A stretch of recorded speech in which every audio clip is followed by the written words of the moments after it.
सुप्रभात विद्यार्थियों। हमने हमारी जो पिछली कक्षा थी, पिछला जो वीडियो था, उसमें हमने पढ़ा कि केशव और श्यामा है, उसको जो उसके कॉर्निस, उनके घर के बाहर जो कॉर्निस है, वहाँ जो चिड़िया है वो अंडे देती है। उनको देखने की उनकी बहुत इच्छा होती है और उनके मन में कई प्रकार की जिज्ञासाएं होती है। इसलिए वो ये सोचते हैं कि क्यों न उस कॉर्निस पर जो एक इस प्रकार से छत सी बना दी जाए, कपड़ा टांग दिया जाए, ताकि अंडों को या बच्चों को धूप ना लगे और उनके लिए खाने के लिए पीने का इंतज़ाम भी कर दिया जाए। तो इसलिए जो केशव है वो नहाने की चौकी डालकर, उस पर स्टूल डालकर ये व्यवस्थाएं उसके लिए कर रहा होता है और श्यामा उससे प्रश्न पूछ रही होती है। उसके आगे हम पढ़ते हैं आज। केशव, वो कहती है श्यामा कि हमें दिखाओ भैया कि इसमें कितने अंडे हैं। केशव कहता है दिखा दूंगा, पहले ज़रा वह टोकरी तो दे दे, ऊपर छाया कर दूँ। छाया कर दूँ इसके लिए क्या दे दे? टोकरी दे दे। श्यामा ने टोकरी नीचे से थमा दी और बोली, अब तुम उतर आओ, मैं भी तो देखूं कि मैं भी तो देखूं। केशव ने टोकरी को एक टहनी से टिकाकर कहा, जा दाना और पानी की प्याली ले आ, मैं उतर आऊं तो तुझे दिखा दूंगा। पहले दाना और पानी की प्याली लेके आ। जिस पत्थर की कटोरी में तेल था उसको उसने नीचे गिराकर उसमें पानी भरा था, वो उससे मंगवा रहा था। श्यामा प्याली और चावल भी लाई। केशव ने टोकरी के नीचे दोनों चीज़ें रख दी और आहिस्ता से उतर आया। आहिस्ता नहीं, धीरे से उतर आया। श्यामा ने गिड़गिड़ा कर कहा, अब हमें भी चढ़ा दो भैया। अब देखो वो कहती है मुझे चढ़ा दो। केशव, तू गिर पड़ेगी। ये आदत होती है बच्चों की। एक दिन अरे नहीं तेरे से नहीं होगा, रहने दे रहने दे। ऐसे ही कह रहा है श्यामा, नहीं गिरूंगी भैया, तुम नीचे से पकड़े रहना, तुम नीचे से उसको क्या करते रहना? पकड़े रहना। केशव, ना न भैया, कहीं तू गिर गई तो माँ अम्मा जी मेरी चटनी ही बना डालेंगी, कि इतना मारेंगी कि चटनी मेरी बन जाएगी, यानी मुझे मार पड़ेगी खूब। चटनी बनाने का मतलब ऐसे थोड़ी है कि नमक मिर्च लगा के चटनी बनाएगी। चटनी बनाने का मतलब है अच्छी खासी मार पड़ेगी। अब अंडे बड़े आराम से हैं, जब बच्चे निकलेंगे तो उनको पालेंगे, जब बच्चे निकलेंगे तो उनको क्या करेंगे? पालेंगे। दोनों चिड़िया बार बार कॉर्निस पर आती थी और बगैर बैठे ही उड़ जाती थी। केशव ने सोचा हम लोगों के डर से नहीं बैठती। केशव ने सोचा कि हम लोगों के डर से नहीं बैठती। श्यामा ने आंखों में आंसू भरकर कहा, तुमने मुझे नहीं दिखाया, मैं अम्मा जी से कह दूंगी। अब देखो लड़ाई ये होती है यहाँ पे कि तुमने मुझे नहीं दिखाया तो मैं अब अम्मा से बोलूँगी। इतनी देर तो भैया भैया चल रहा था शिकायत करने में, अब अम्मा के पास जा रही है। केशव, और गिर पड़ती तो 4 सिर न हो जाते, और गिर 4 सिर होने का मतलब सिर फूट जाता। श्यामा, हो जाते तो हो जाते, देख लेना, मैं कह दूंगी कि मुझे देख लेना, मैं माँ को बोल दूंगी। इतने में कोठरी का दरवाज़ा खुला और माँ ने धूप से आंखों को बचाते हुए कहा, तुम दोनों बाहर कब निकल आए? मैंने कहा था कि दोपहर को न निकलना, किसने किवाड़ खोला? अब देखिए माँ इतने में जग गई और माँ की आंखें नहीं खुल रही थी, इतनी धूप थी और वो बाहर धूप में इस प्रकार काम कर रहे थे। केशव दिल में काँप रहा था कि कहीं श्यामा कह न दे अंडे न दिखाए थे। इससे अब उसको श्यामा पर विश्वास न था। उसे पता था कि ये पक्की मेरी शिकायत करेगी, और होता भी यही है। अगर बहन भाई आपस में क्या एक दूसरे का काम कर दे तो ठीक है, एक ने नहीं किया तो दूसरा उसकी टांग खींचेगा या माता पिता को ज़रूर बताएगा। श्यामा सिर्फ मोहब्बत के मारे चुप थी या इस कसूर में हिस्सेदार होने की वजह से इसका फैसला नहीं किया जा सकता। अब वो सिर्फ अपने भाई से प्यार करती थी, इसके लिए चुप थी, या फिर ये जो गलती की थी उसमें वो भी बराबर की भागीदार थी, यानी चटनी उसकी भी बनती।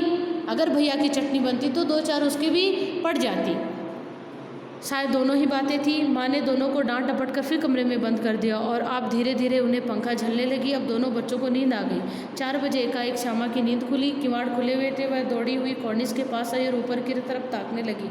टोकरी का पता न था। संयोग से उसकी नज़र नीचे गई और वह उल्टे पाँव दौड़ती हुई कमरे में जाकर जोर से बोली, भैया अंडे तो नीचे पड़े हैं, बच्चे उड़ गए। कि अंडे तो नीचे पड़े और बच्चे उड़ गए।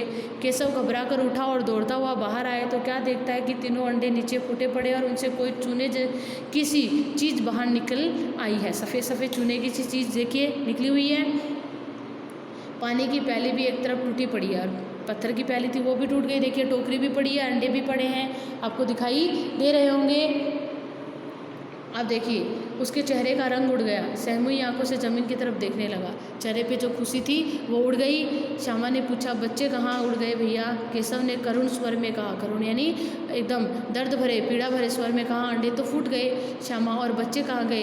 केशव, तेरे सिर में। अब उसको गुस्सा तो आ ही रहा था कि तेरे सिर में, देखती नहीं अंडों में से उजला उजला पानी निकल आया, जो सफ़ेद सफ़ेद पानी निकला है ना, वही तो 4 दिनों में बच्चे बन जाते, उसी से तो बच्चे बनते। तभी अचानक माँ की आवाज़ सुनाई दी, तुम दोनों वहाँ धूप में क्या कर रहे हो? फिर दोनों धूप में आ गए। अब देखिए श्यामा ने कहा, अम्मा जी चिड़िया के अंडे टूटे पड़े हैं, कि चिड़िया के जो अंडे हैं वो टूटे हुए पड़े हैं। माँ ने आकर टूटे हुए अंडों को देखा और गुस्से से बोली, तुम लोगों ने अंडों को छुआ होगा, तुम लोगों ने अंडों को छुआ होगा, अंडों को नहीं छूना चाहिए।